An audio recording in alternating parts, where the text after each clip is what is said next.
Assalamualaikum warahmatullahi wabarakatuh. Perkenalkan, nama saya Indah Puspitasari. Saya dari kelas PAIE dan kali ini saya akan membahas mengenai dimensi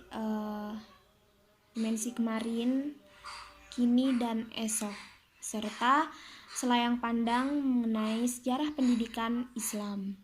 Nah, untuk yang pertama adalah dimensi kemarin.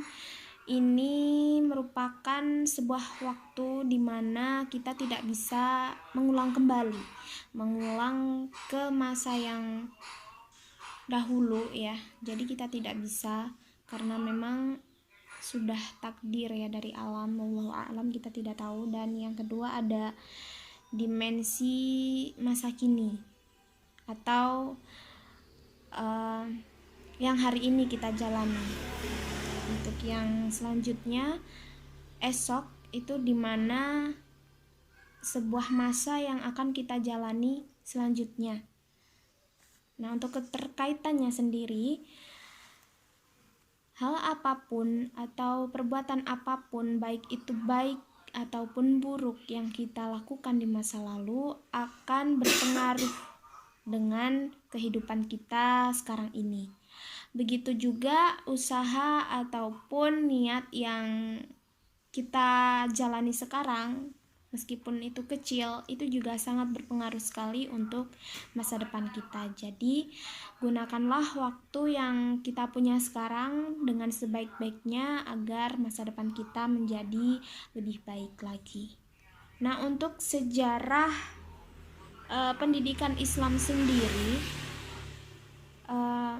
sebenarnya sama-sama tuanya ya dengan perkembangan Islam di Indonesia, karena pada waktu itu pendidikan Islam sendiri sudah ada sejak para saudagar, para habaib, para syekh yang datang ke Indonesia untuk berdagang itu memberikan ilmu dan wawasannya kepada penduduk pribumi, sehingga terjadilah sebuah proses belajar di antara mereka ya. Meskipun dari pihak peneliti sekarang itu tidak mengetahui secara pasti bagaimana sistem dan buku yang dianut oleh orang-orang dahulu untuk belajar. Jadi sebenarnya pendidikan Islam itu sudah ada sejak perkembangan Islam di Indonesia dimulai. Begitu. Materi selanjutnya saya akan membahas mengenai sejarah pendidikan Islam sebagai disiplin ilmu. Nah, menurut Britannica, sejarah itu merupakan ilmu yang mempelajari tentang rekaman kegiatan yang dilakukan ya secara kronologis yang menyangkut negara dan manusianya berdasarkan sumber yang telah diteliti secara kritis. Nah, biasanya penyajian penjelasannya itu mengenai penyebab terjadinya sebuah sejarah tersebut. Nah, untuk ruang lingkupnya sendiri itu ada 4. Yang pertama, sejarah sebagai peristiwa, sejarah sebagai kisah, sejarah sebagai ilmu, sejarah sebagai seni. Nah, untuk metodenya sendiri, yang pertama itu ada metode sejarah.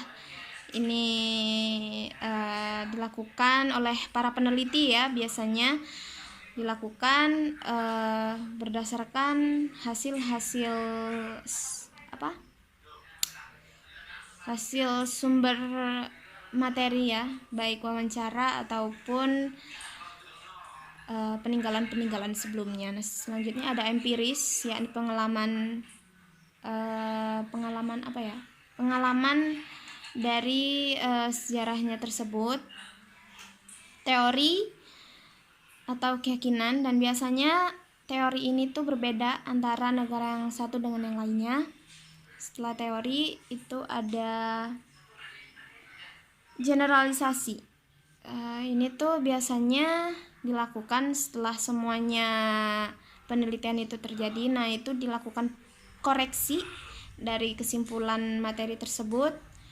Nah, akan diteliti lagi apakah masih ada sejarah yang belum akurat seperti itu. Nah, untuk dalilnya sendiri itu berada di Quran surat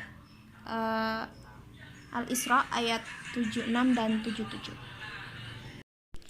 Nah, untuk masa perkembangan pendidikan Islam itu dimulai dengan mulainya kepemimpinan Khulafaur Rasyidin, apalagi itu di masa Umar ya, karena Umar pada waktu itu mengirimkan sahabat-sahabat yang alim ke wilayah atau kekuasaan yang baru pada masa itu. Nah, setelah berakhirnya kepemimpinan Khulafaur Rasyidin, pemerintahan Islam itu dilanjutkan kembali oleh Bani Umayyah, dan dengan adanya Bani Umayyah itu merupakan sarana bagi umat Islam untuk jayanya pendidikan Islam pada masa itu. Nah, untuk pendidikan Islam pada waktu itu difasilitasi dengan berbagai macam kebutuhan ya, diantaranya lembaga pendidikan, terus lahirnya tokoh-tokoh yang masyhur, yang hebat ya, tokoh-tokoh ilmuwan. Nah, di situ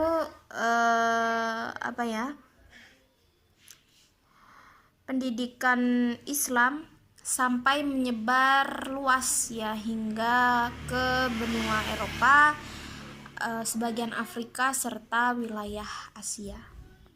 Nah, selanjutnya bahasa Arab merupakan bahasa yang resmi digunakan setiap hari oleh masyarakat ya, masyarakat kekuasaan Islam pada masa itu.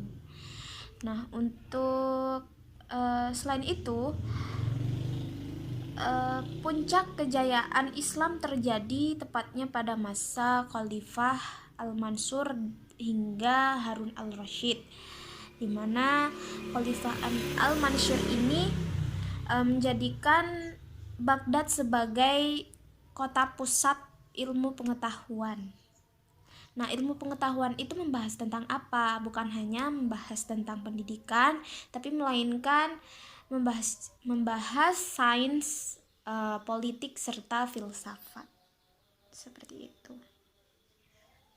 Sedangkan untuk Khalifah Harun al-Rasyid ini beliau membangun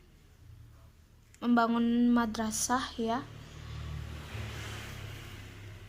juga Bait al-Hikmah